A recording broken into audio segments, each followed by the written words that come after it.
हैं इसमें हमने के की वैल्यू फाइंड करनी है। ठीक है, आपके पास ए बी सी और डी पॉइंट्स दिए हुए हैं और बताना है कि यहाँ पे के की जो वैल्यू आ रही है क्या ये पॉइंट्स के साथ पैरेलल है या परपेंडिकुलर है। ठीक है, दो फार्मूले में इसमें लगेंगे, एक पैरेलल का और एक परपेंडिकुलर का फार्मूला लगेगा। और सबसे पहले इन पॉइंट्स के साथ हम इसकी स्लोप निकालेंगे तो फिर हमें पता चलेगा ये पैरेलल है या परपेंडिकुलर है। ठीक है, ए बी सी डी ये पॉइंट्स आपके पास दिए हुए हैं। सबसे पहले हम ए बी पॉइंट ले लेते हैं। ठीक है, लाइन जैसे अभी हमने पीछे स्लोप का फार्मूला किया है, इसको M1 का नाम देके ये मैंने वही स्लोप वाला फार्मूला लिख दिया है। वैल्यू पुट कर दें, y2 -6 y1 -3 फार्मूले के साथ आ जाएगा। और x2 क्योंकि k है तो k ही लिखना है -7, माइनस माइनस प्लस हो जाएंगे। 6 में 3 आप ऐड करेंगे तो -9 आ जाएगा और k -7 एज इट ही रहेगा क्योंकि k में ये वैल्यू प्लस या माइनस नहीं होगी।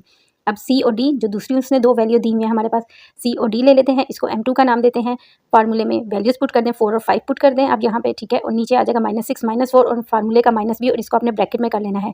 4 में से 5 माइनस करेंगे तो -1 आएगा, माइनस माइनस ये प्लस हो जाएगा आपके पास -6 + 4, -6 में से +4 माइनस करेंगे तो आ जाएगा -2।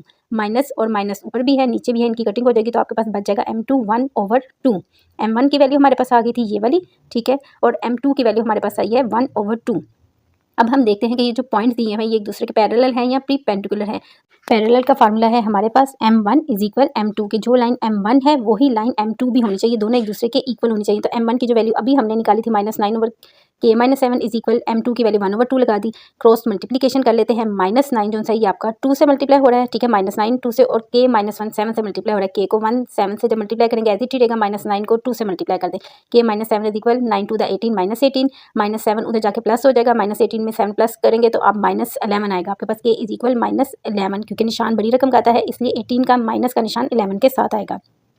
अब देखते हैं ये परपेंडिकुलर है कि नहीं है। तो परपेंडिकुलर का ये फार्मूला है M1 × M2 = -1। ठीक है, ये -1 इसका फार्मूले का है।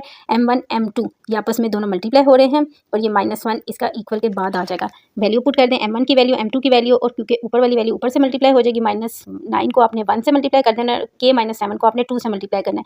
तो 2 को k से मल्टीप्लाई करेंगे तो 2k आ जाएगा, -2 7 14 दोनों डिजिट्स 2 से मल्टीप्लाई हो गए = -1 एज इट उतार लें।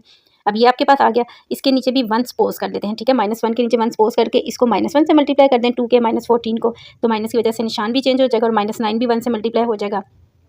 -1 को अब 2k से मल्टीप्लाई करेंगे तो निशान चेंज हो जाएगा, -2k minus plus 14 = -9, -2k = +14 equal के उधर जाएगा तो माइनस हो जाएगा, -14 -9 दोनों ऐड होंगे लेकिन निशान इनके साथ माइनस का आएगा। -2k क्योंकि 2k से मल्टीप्लाई हो रहा है ये उस तरफ आके डिवाइड हो जाएगा, ये आपस में डिवाइड नहीं होते, सिर्फ इनके माइनस के साइन खत्म हो जाएंगे तो k की वैल्यू आ जाएगी 23/2। ये इसका हमारे पास आंसर है। k की इस तरफ जो वैल्यू आई थी पैरेलल में -11 और यहाँ पे k की वैल्यू आई है 23/2।